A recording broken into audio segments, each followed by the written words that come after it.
blah, blah, blah, blah. That was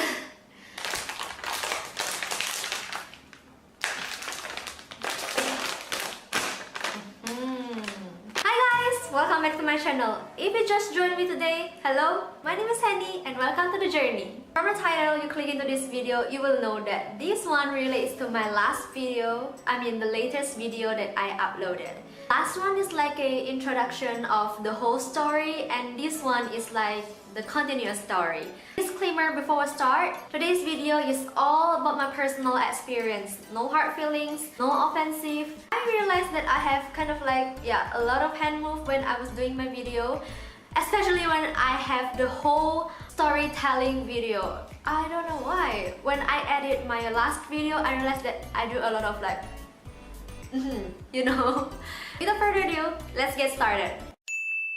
Yes, I did 6 months internship in the hotel in Singapore. The whole 6 months I was in the executive lounge department. I did not transfer to any other department. We do front office job as well as F&B jobs. Basically it was like a front desk and waiters. We do serve breakfast, afternoon tea and evening cocktail.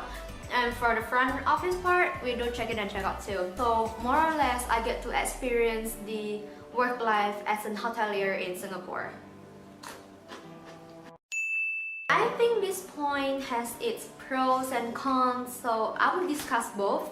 Let's just start with the pros first. Working there, it is free of racism. We all know that Singapore is a multicultural country. A lot of places and a lot of companies, they all have staff from all around the world, like Indonesians, Singaporeans, Philippines, Korean, Japanese, all over the country. And I think that's pretty cool because we get to experience how to interact with any other people, and we get to learn the culture. In fact, when I was working there, a lot of people thought that I was Korean. I think perhaps that's because of my makeup, or perhaps because I have a very fair skin. Besides that, I think Singapore has better career opportunity for us. As we know, it is a very developed country. There's a lot of international companies in Singapore. Let's say if you work in a international brand, when you want to move to your home country, they have the same brand over there. It is easier for you, and it might be a great option to go to the same company because you have the same experience to work in the same company as well. It's just different places. All the culture that you get in the previous company will be a plus point for you to work in the same company in your home country. Yeah. Is that confusing? And the last point I could say is you can earn more money. If we compare Singapore to Indonesia, the currency in Singapore is absolutely higher, and if we would like to change it into Indonesian currency, we will get more money.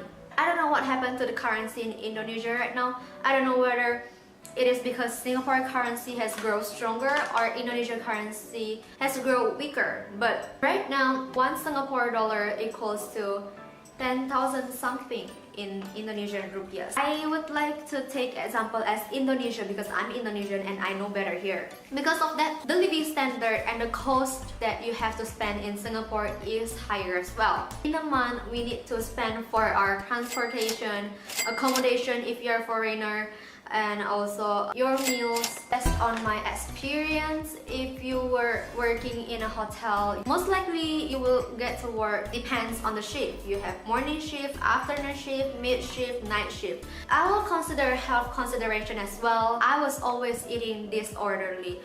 It might just be like I eat once in a day, and I think that's really spoiled my lifestyle. I think I was living in a very disorder and unhealthy lifestyle. I don't want to keep doing that, so yeah.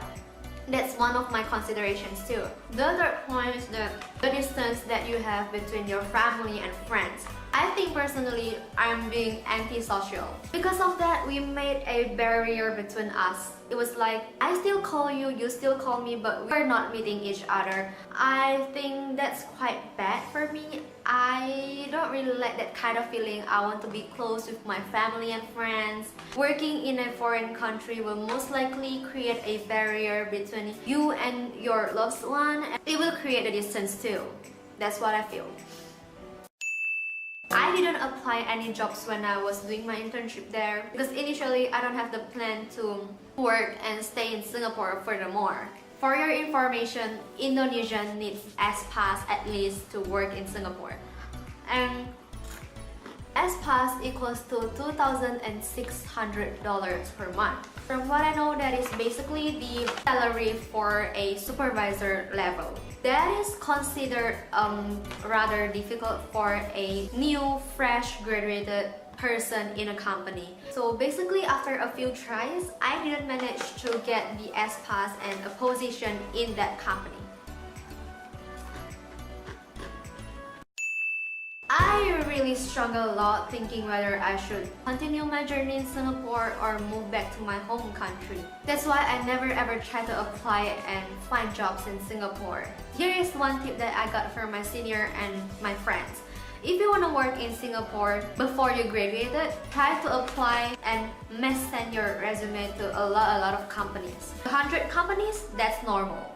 That's one of the fastest way to apply job and stay in Singapore before you graduated. You know, everybody have a different standpoint, and I think mine is relatively on the contrary. I created this question because this is the most top asked question. I do understand why people are concerned so much about this. I know the fees to afford there, especially for your studies, is rather high, and I don't want to sound exaggerated, but this is what truly happens. So I stay in the second floor in Singapore, and when I get up from my house and I go to the first floor, the bus stop was there. Every morning, I could hear the bus sound and the tapping and out card sound. I'm not being exaggerated, but I really do feel the heavy burden on me when I first wake up in the morning. That's what I truly feel. I know that stress has its positive sides too. I'm the type of person who like to work under stress. I think that motivates me and pushes me further. But in Singapore, all that was different. I know that everything that I do there is the responsibilities that I have to do. I tried my best to do every single thing because I don't want to disappoint my parents. In fact, my mom ever told me that happens when I was studying.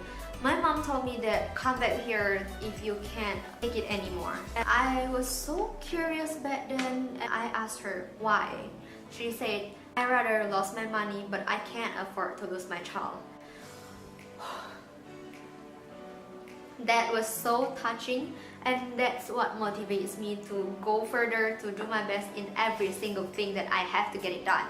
Before I made the decision to come back here, I actually asked for my parents' opinion. What they say to me is that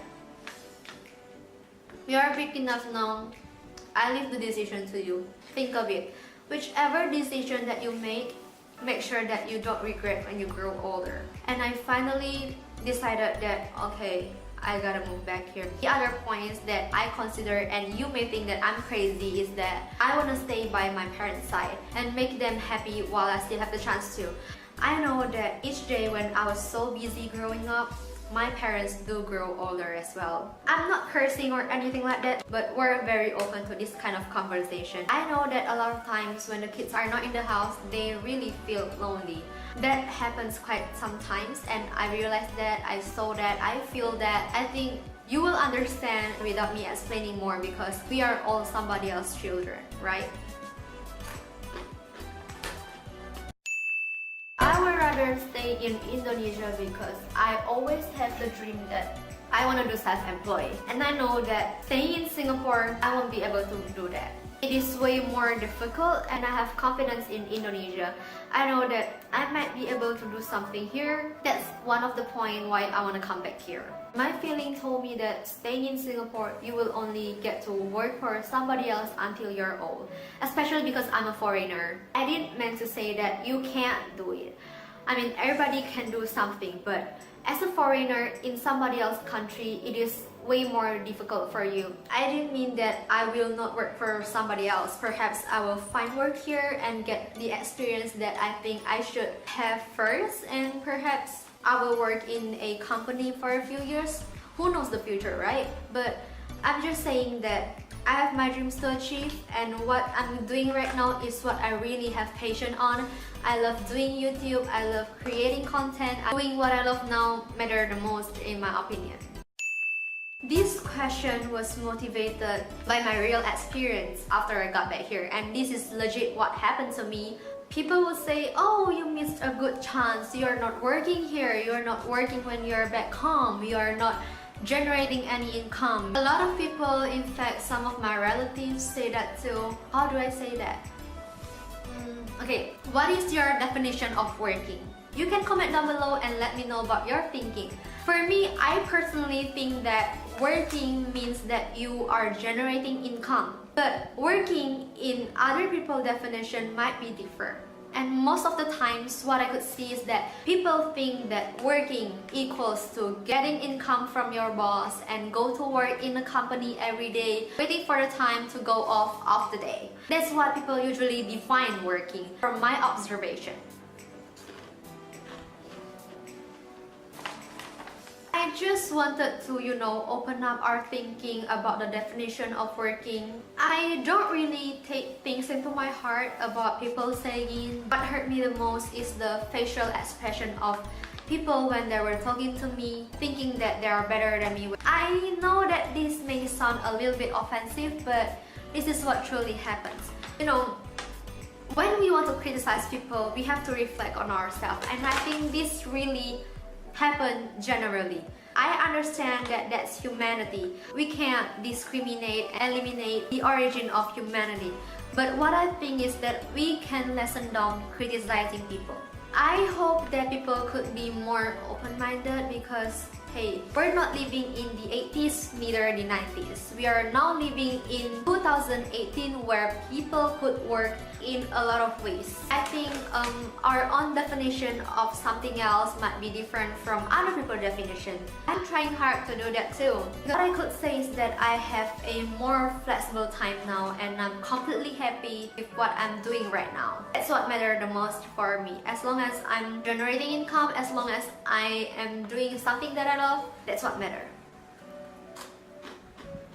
Alright, today's video doesn't meant to be an offensive one. I just wanted to share my experience to you guys. I hope that I can, open up our mind and thinking about the world now, about the society now, about things that we should be open-minded at. Again, anything that I mentioned in today's video is all about my personal experience and my personal standpoint. I want to tell you guys that I am officially settling down in Indonesia right now. Yeah. If anybody else asks me, I could say, have you watched my YouTube videos? Don't forget to subscribe too. Because really, a lot of people were asking about all these questions that I've made into today's video. Thank you guys so much for watching today's video. I hope this is a helpful one for you, and I hope you really enjoy watching me and listen to my story. Don't forget to subscribe, like, share, and comment down below as always. And I'll see you guys on my next one. Bye!